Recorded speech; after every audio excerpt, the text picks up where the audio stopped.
தங்களது கோரிக்கைகளை ஏற்காவிட்டால் திட்டமிட்டபடி நாளை மறியல் போராட்டம். பழைய ஓய்வூதிய திட்டம் உள்ளிட்ட கோரிக்கைகள் வலியுறுத்தல்.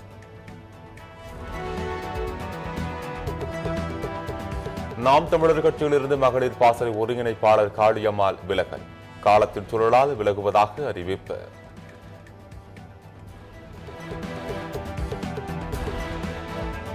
குமரிக்கு வந்த சேலம் இளைஞர் ஆபத்தை உணராமல் பாறை மீது நின்று செல்ஃபி எடுத்தபோது கால் தவறி கடலில் விழுந்து மாயம்.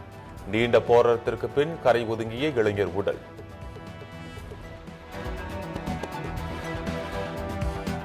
மயிலாடுதுறை மாவட்ட ஆட்சியர் அலுவலகம் முன்பு மாற்றுத்திறனாளிகள் காத்திருப்பு போராட்டம். தங்களது கோரிக்கைகளுக்கு செவிசாய்க்கவில்லை என மாவட்ட ஆட்சியர் மீது குற்றச்சாட்டு.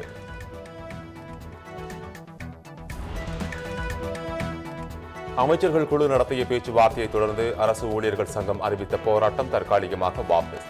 பழைய ஓய்வூதிய திட்டத்தை அமல்படுத்த வேண்டும் என்பது உள்ளிட்ட கோரிக்கைகள் வலியுறுத்தல். அண்ணா பல்கலைக்கழக மாணவி வழக்கில் குற்றப்பத்திரிகை தாக்கல். சென்னை சைதாப்பேட்டை நீதிமன்றத்தில் ஆன்லைன் மூலமாக தாக்கல் செய்தது சிறப்பு புலனாய்வு குழு.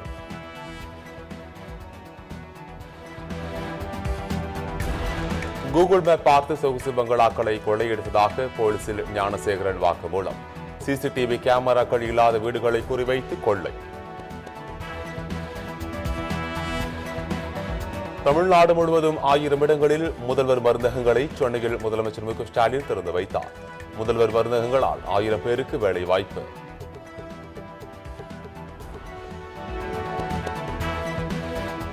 நீரிழிவு, இரத்த அழுத்தம் போன்றவற்றின் மருந்துகள் விலை மலிவு விலையில் கிடைக்கும். மேலும் பல இடங்களில் முதல்வர் மருந்தகங்கள் திறக்கப்படும் என முதலமைச்சர் ஸ்டாலின் உறுதி. ஜெயலலிதாவின் 77வது பிறந்த நாளை ஒட்டி அதிமுக அலுவலகத்தில் கேக் வெட்டை கொண்டாடினார் எடப்பாடி பழனிசாமி. ஜெயலலிதா சிலைக்கு மாலை அணிவித்து மரியாதை.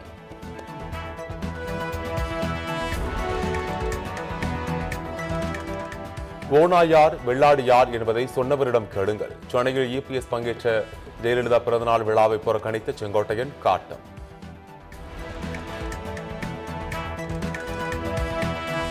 தமிழகத்தில் பெண் குழந்தைகள் மற்றும் பெண்களுக்கு பாதுகாப்பு இல்லை. பாலியல் குற்றவாளிகள் மீது கடும் நடவடிக்கை எடுக்க வேண்டும் என எடப்பாடி பழனிசாமி வலியுறுத்தல். அதிமுக தொடர் தோல்விக்கு முழு காரணம் எடப்பாடி பழனிசாமி. ஜெயலலிதா மறைவுக்கு பிறகு சூழ்ச்சி, வஞ்சகம், துரோகம் நடந்தது என ஓ பன்னீர்செல்வம் குற்றச்சாட்டு.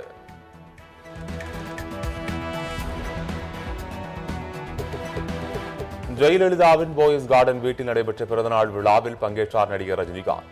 ஜெயதீபாவின் அழைப்பை ஏற்று விழாவில் பங்கேற்றதாக ரஜினிகாந்த் விளக்கம்.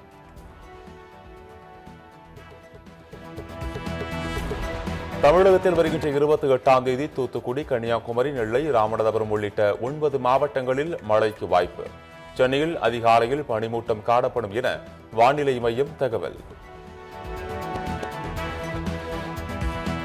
தங்கம் விலை சவரனுக்கு 80 ரூபாய் அதிகரிப்பு. ஆபரண தங்கம் ஒரு சவரன் 64,440 ரூபாய்க்கு விற்பனை.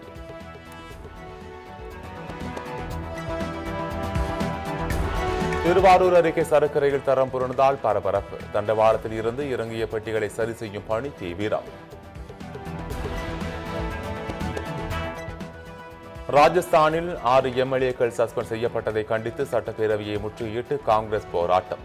போலீசார் தடுத்ததால் தள்ளுமுள்ளு.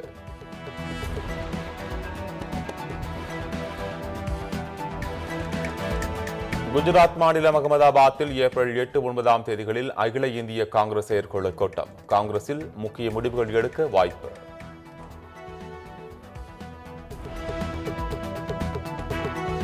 இங்கிலாந்தில் ஏப்ரல் முதல் பள்ளிகளில் காலை உணவு திட்டம் அமலுக்கு வருகிறது. தமிழ்நாட்டில் தொடங்கப்பட்ட காலை உணவு திட்டத்திற்கு வரவேற்பு.